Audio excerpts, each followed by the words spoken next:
Baik, kami coba ilustrasikan, kami coba untuk merubah studio ini menjadi lokasi pantai, begitu ya pemirsa, salah satu lokasi yang bisa dilihat untuk gerhana nanti.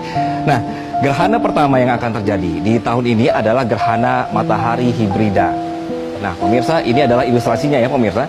Gerhana matahari hibrida ini merupakan jenis gerhana yang langka karena jarang terjadi. Menurut Lembaga Penerbangan dan Antariksa Nasional atau LAPAN, gerhana matahari hibrida adalah gerhana matahari yang memiliki dua macam gerhana berbeda yang terjadi dalam satu waktu secara berurutan. Awalnya, fenomena ini akan dimulai dengan gerhana matahari cincin, lalu berubah menjadi gerhana matahari total, dan setelahnya berubah lagi menjadi gerhana matahari cincin dalam waktu yang singkat.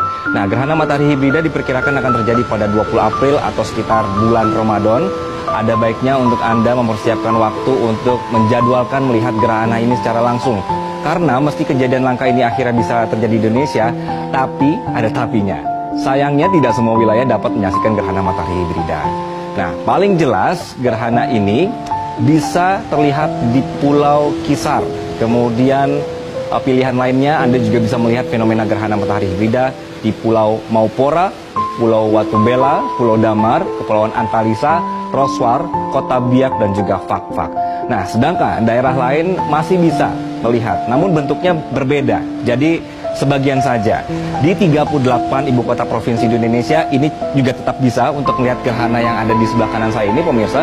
Jadi gerhana matahari sebagian ini akan misalnya di Jakarta ini akan terlihat mulai dari jam setengah 10 sampai jam 12 siang. Durasinya berlangsung selama hampir 2,5 jam.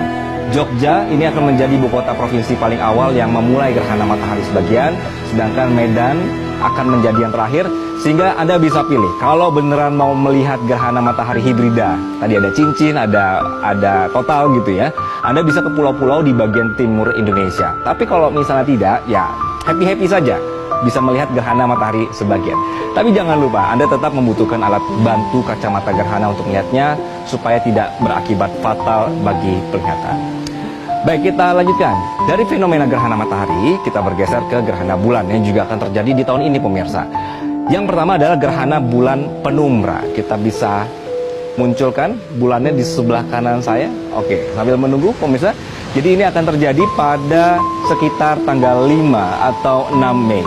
Gerhana bulan penumbra ini terjadi ketika seluruh bagian bulan berada di bagian penumbra.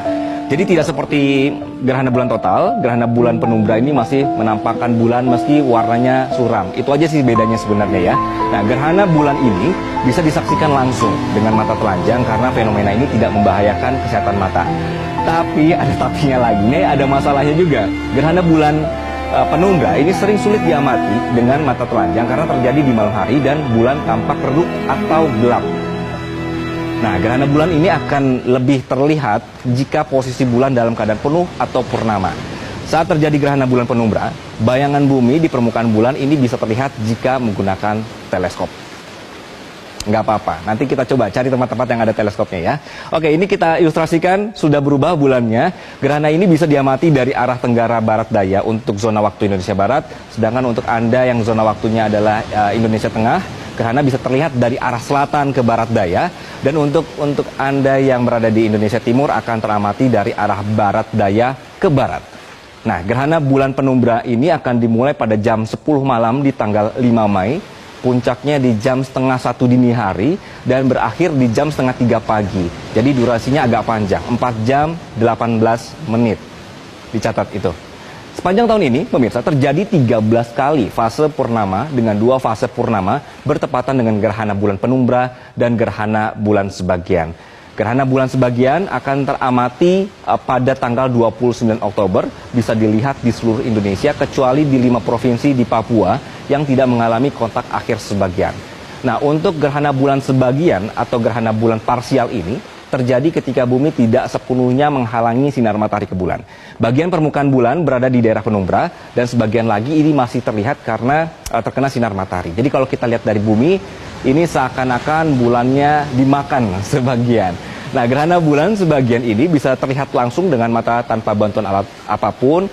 Biasanya ini momen yang ditunggu-tunggu untuk bisa diabadikan dipotret lah seperti itu ya. Baik, kita bisa ulang lagi dari awal mungkin semuanya pemirsa ya, kita review bahwa dalam tahun ini akan ada 3 kali fenomena gerhana. Dari gerhana matahari kita bisa tayangkan kembali bahwa tahun ini kita punya ada gerhana matahari hibrida, yaitu gerhana matahari cincin dan juga gerhana matahari total akan bersamaan. Ini ilustrasinya. Ini akan terjadi. Untuk bisa melihat secara full Anda bisa harus ke Indonesia Timur. Kemudian kalau misalnya Anda di daerah lain selain Indonesia Timur tetap bisa kelihatan tapi sebagian. Oke, selanjutnya tahun ini juga akan ada 2 gerhana bulan, yaitu ada gerhana bulan penumbra dan juga gerhana bulan sebagian. Kalau penumbranya ini mungkin agak sulit untuk terlihat. Kita tayangkan lagi ya pemirsa. Karena ini hanya bayangan saja dan perlu teleskop. Boleh kita putarkan kembali?